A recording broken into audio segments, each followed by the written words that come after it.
Today, Vice President Kamala Harris's office released a new framework for U.S. space policy, detailing how the Biden administration plans to approach commercial, civil, and military space activity moving forward. Called the United States Space Priorities Framework, the document keeps many of the same space priorities from the previous administration but adds a new emphasis on using space to help combat climate change and investing in STEM education. The new framework comes ahead of today's National Space Council meeting, the first one to be held under the Biden administration. Harris, who chairs the National Space Council, will convene the Policy Advisory Group at the United States Institute of Peace in Washington, D.C., at 1:30 p.m. Eastern Time today. The National Space Council is a relic of the George H.W. Bush administration, created by executive order in 1989, with the vice president at the helm. Made up of executive cabinet members, the NASA administrator, and leaders in the space industry, the council's goal is to advise on how to set a space agenda and come up with new solutions for addressing current space issues. The Biden administration is carrying forward many of the priorities set by the Trump administration. The original Space Council was dissolved in 1993, but it was resurrected under the Trump administration and helmed by then Vice President Mike Pence. During Trump's presidency, the National Space Council met a total of 8 times during live-streamed events in which members shared new concerns and problems that needed to be addressed regarding space.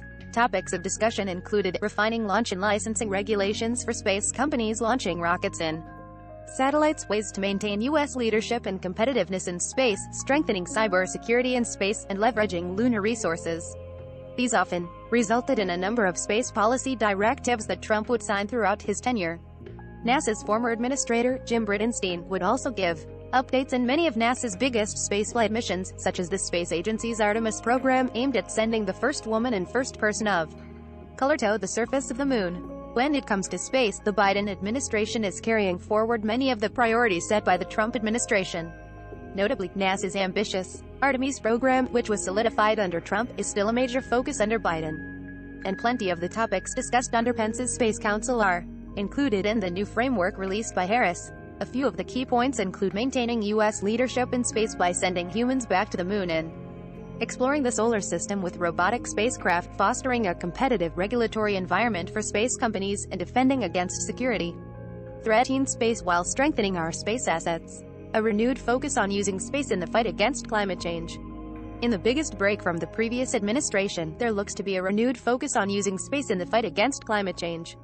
In the new framework, the administration pledges to invest in satellites that can observe Earth from space, helping scientists better understand our changing climate.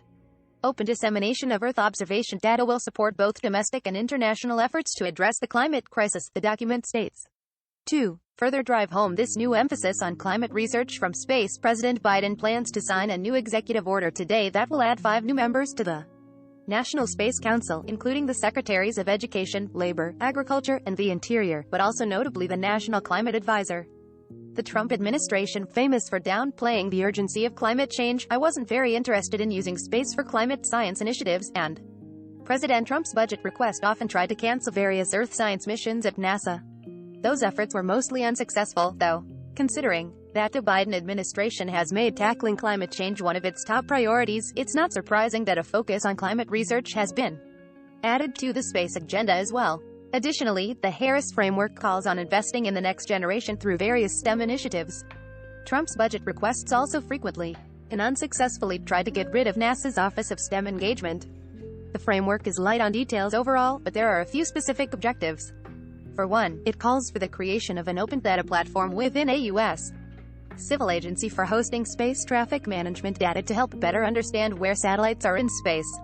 It's an idea that space industry leaders have brought up before. The Biden administration is also pledging to increase U.S. efforts to combat space debris, which poses a growing threat to satellites. Notably, this pledge comes just 2 weeks after Russia blew up one of its own satellites in orbit, creating at least 1,700 pieces of trackable debris that posed a threat to the International Space Station. Otherwise, it's not particularly clear how the Biden administration plans to achieve all of its goals. But it's possible there will be more granular discussion during the meeting, which is set to last until 3 p.m. Eastern Time. A couple previous Space Council meetings also had some notable theatrics. Pence made a big splash during the administration's 5th meeting when he very publicly challenged NASA to land humans on the moon as soon as 2024. Additionally, President Trump made a surprise appearance at one meeting and called on the Department of Defense to establish the Space Force. We'll find out soon if anything of that Nature is in store this afternoon.